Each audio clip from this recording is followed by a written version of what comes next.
tu es bloqué sur tes investissements à cause du taux d'endettement, eh bien regarde bien cette vidéo.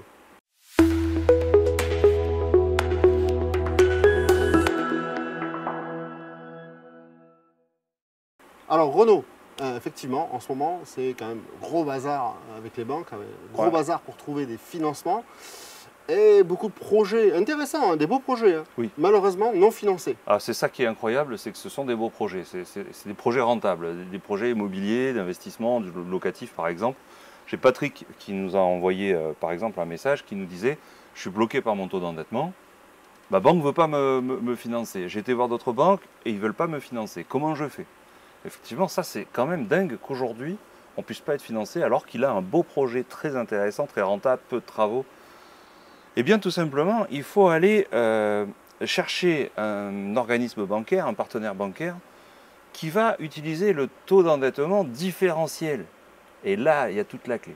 Oui, mais alors j'en vois déjà certains dire qui regardent la vidéo, qui connaissent un petit peu, qui vont dire « Ouais, mais attends, le taux différentiel, depuis le HCSF, c'est fini, on ne peut plus le faire. » C'est vrai, effectivement. Et tu as raison. Mais on a quand même d'autres nouvelles. Effectivement, il y a d'autres nouvelles. C'est qu'effectivement, il faut bien comprendre un truc, c'est que le HCSF est applicable aux personnes physiques. D'accord ? Quand tu lis le texte, c'est applicable aux personnes physiques. Maintenant, si tu es une personne morale, le texte, en théorie, ne s'applique pas. Quand tu lis ce texte, ça ne s'applique pas. D'accord ? Et ce qui se passe, c'est que la plupart des grandes banques que tu connais, qui ont pignon sur rue, celles qui te vendent des alarmes... c'est moi qui le dis d'habitude. Exactement. Elles rajoutent une surcouche de protection et... Elles appliquent ces règles-là au SCI, par exemple. Exactement. Dans le monde de l'immobilier, effectivement, si on veut investir en société, ça sera probablement un SCI. Ouais, vas-y. Mais il existe d'autres organismes de financement qui, eux, respectent la loi, hein, sans problème, évidemment, c'est légal. Mais, du coup, n'appliquent pas le HCSF aux personnes morales. D'accord ? En l'occurrence, elles n'appliquent pas le HCSF au SCI. Ouais. Donc, comme elles n'appliquent pas le HCSF au SCI, alors, elles peuvent appliquer le taux d'endettement différentiel. Oui. Mais là, c'est génial, parce que comme tu as le taux d'endettement différentiel et que tu as affaire à un investissement locatif rentable, tu diminues ton taux d'endettement. Et donc, du coup, là... Tu diminues le taux d'endettement ? Oui. Et là, tu as affaire...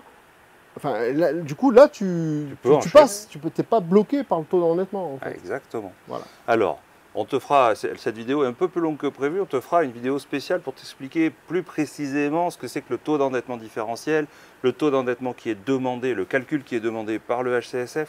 Là, ce qu'il faut comprendre, c'est que le taux d'endettement différentiel, il te permet... Tu viens de le dire, Ben, à partir du moment où ton investissement il est rentable, on fait diminuer notre taux d'endettement. Ça peut être négatif. Ça peut devenir négatif. Au bout d'un moment, ça devient même négatif. Donc tu vois que tu ne serais pas bloqué par le taux d'endettement dans ces banques-là. Exactement. La clé, c'est de trouver une banque qui te propose le taux d'endettement différentiel. Et ce que tu dois donc bien retenir, c'est qu'aujourd'hui, on pourrait croire, on va dire, les légendes urbaines te font croire que, ok, il faut que tu t'arrêtes là sur tes investissements, mais en fait non, tu peux largement continuer. Nous, la plupart de nos élèves, la plupart des gens qui nous suivent continuent, il n'y a aucun problème pour obtenir les financements. Mais je vais même te dire, non seulement ils ne sont pas bloqués par le financement, ils ne sont pas bloqués par le taux d'endettement, mais en plus de ça, ils arrivent à obtenir des crédits sans apport. Oui, ça c'est un autre sujet, effectivement. Alors, tu vois, je pense que tu es un peu au courant quand même de la situation, que tu entends un peu autour de toi tout ce qu'on dit sur le financement. Quand je te dis qu'on arrive à les avoir en taux différentiel et sans apport, tu vois que ce n'est pas bloqué finalement. Tu vois qu'il y a toujours des solutions. Tiens, d'ailleurs, si toi, ça t'intéresse d'obtenir ce type de conditions de financement, je t'invite à prendre rendez-vous avec nous. Voilà, je te mets le lien dessous dans la description. Juste en dessous. Et tu prends directement rendez-vous avec nous. On verra ensemble si c'est faisable ou pas faisable pour ton projet. Et si c'est faisable, allons-y. Bingo.